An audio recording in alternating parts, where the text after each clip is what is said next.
Hey guys, I thought I would show you how to make sourdough crackers today. This is Sheri Ann Richerson from experimentalhomesteader.com. And what I have in this bowl is 1 cup of pre-measured flour. Now, I've already measured out a cup of my sourdough starter discard, which is what I use for this.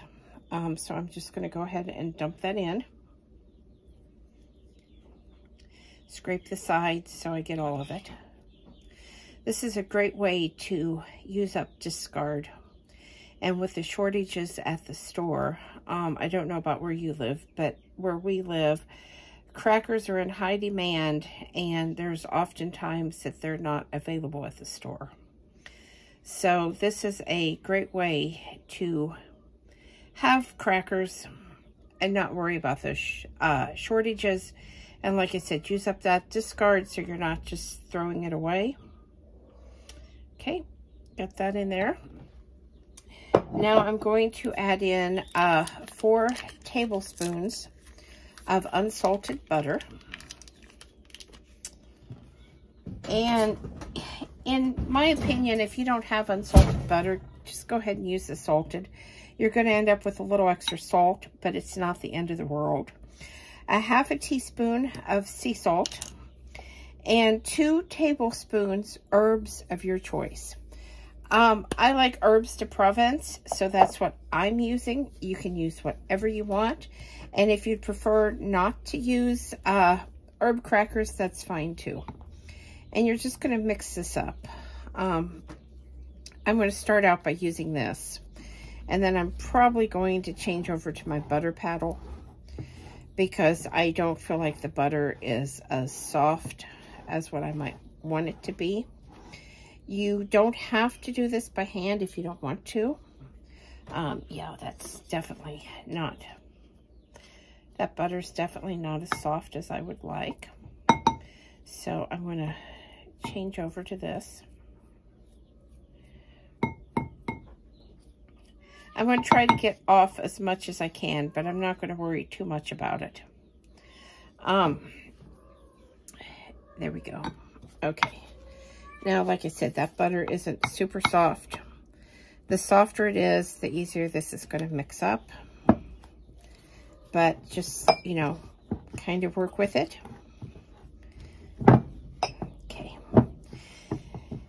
And I'm going to mix this up until this looks like a nice dough, the way that I want it to work. I'm just slicing into that butter is what I'm doing with this, because this paddle is hard and it's going to slice it up and distribute it throughout. Another option, I could have cut the butter into small little pieces to help it incorporate. I just didn't do that.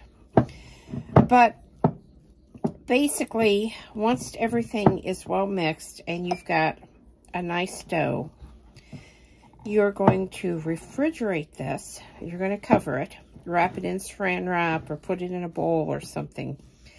And you're going to refrigerate this anywhere from half an hour to several hours, depending on what your time schedule is.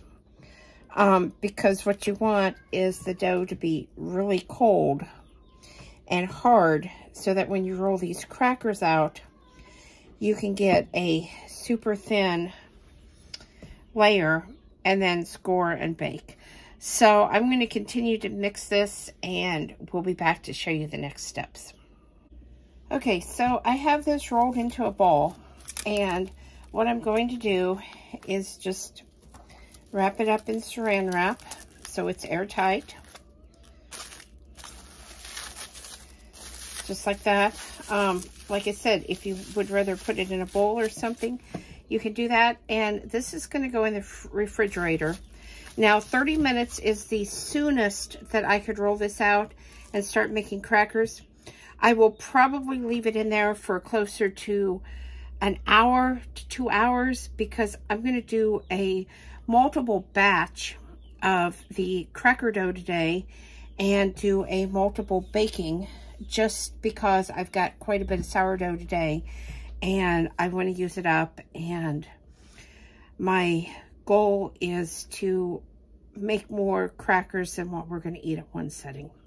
So we'll be back with the next steps here in a couple seconds. Okay, so I'm back. The dough has chilled for just about 2 hours, maybe a little longer. So what I'm going to do is unwrap it. I have a piece of parchment paper here. I have already put some lightly floured the parchment paper. And I'm going to, actually, I should have got my dough cutter. I didn't. I'm going to cut or tear some of the dough apart because I want this really kind of thin. And I'm going to take a little bit of flour and I'm going to put over the top of this like that. And I'm going to put another piece of parchment paper on top. And then I'm just going to roll this out. Now the recommended, if you want to go with the recommended, is 1/16 of an inch. Sometimes I do my crackers a little thicker. Sometimes I do them a little thinner. It just really depends. I'm going to check that. I'm just going to turn this over to try to get a little bit more flour to make it stick just a little bit less. Okay, there we go.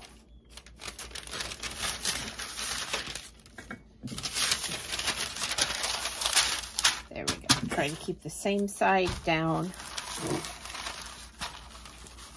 And like I said, I'm just going to roll it.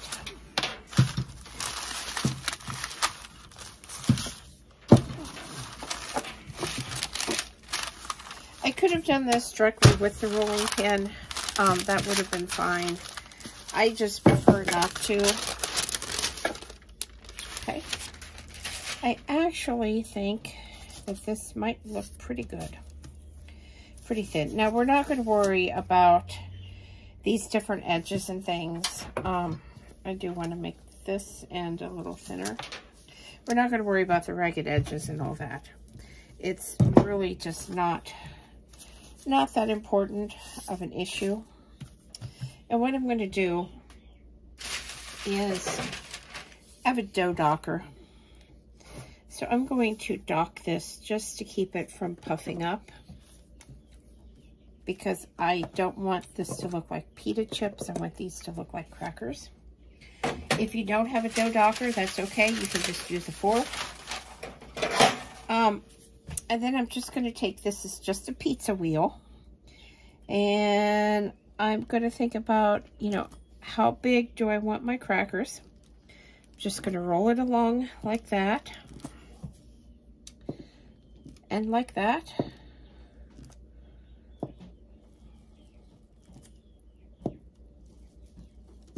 This doesn't have to be perfect.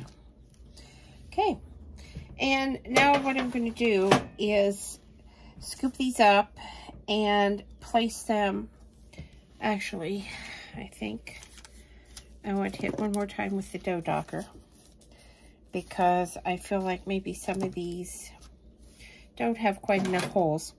Anyway, I'm going to use a spatula and I'm going to scoop these up and put these on a cast iron baking sheet. If you don't have a cast iron baking sheet, just any kind of baking sheet.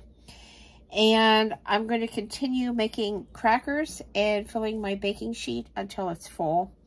And then I'll come back and I'll show you what that looks like and explain to you how we're going to bake these. Okay, so these are what my crackers look like on the baking sheet. Like I said, I'm using cast iron. It does suggest using parchment paper to bake them on.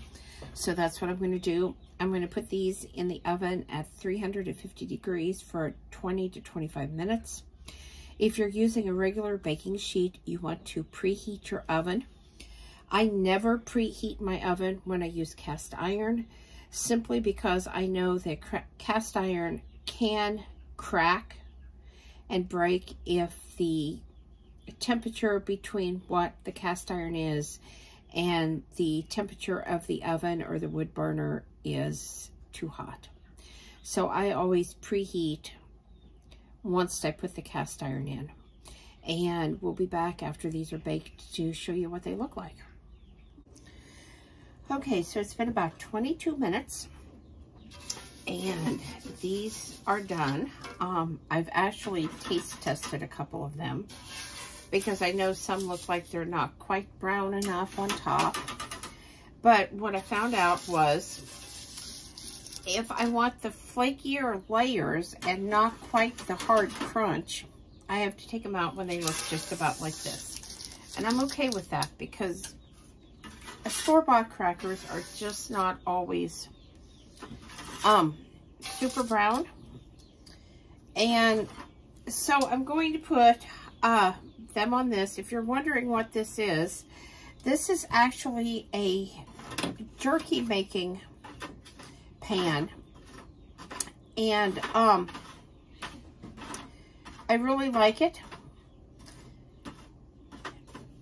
because it has the tray underneath, and so I can set the crackers on here and I can cool them. And if there's any crumbs or anything, the tray underneath is going to catch them. So I'll let these cool, and when they are completely cool, I will package them in an airtight container so we can eat them as we want. I could also freeze some of these. This is not what an entire batch looks like. This is a portion of a batch. I've got quite a few more sheets of crackers with parchment paper in the refrigerator that I'm going to be baking up today. And then I will put some in my freezer and I will leave some out for us to snack on. So I hope this has been helpful. I hope it has given you some ideas of what to do with some of your sourdough discard. Something I did want to mention, if you really like salt on your crackers, you could sprinkle some salt on top of the dough, like a flaky sea salt or something, on top of the dough before you bake them. I did not do that because I felt like the salt in the dough was sufficient for us. So please subscribe, guys. Thumbs up, thumbs down, comments below. Thanks for watching and have a great night.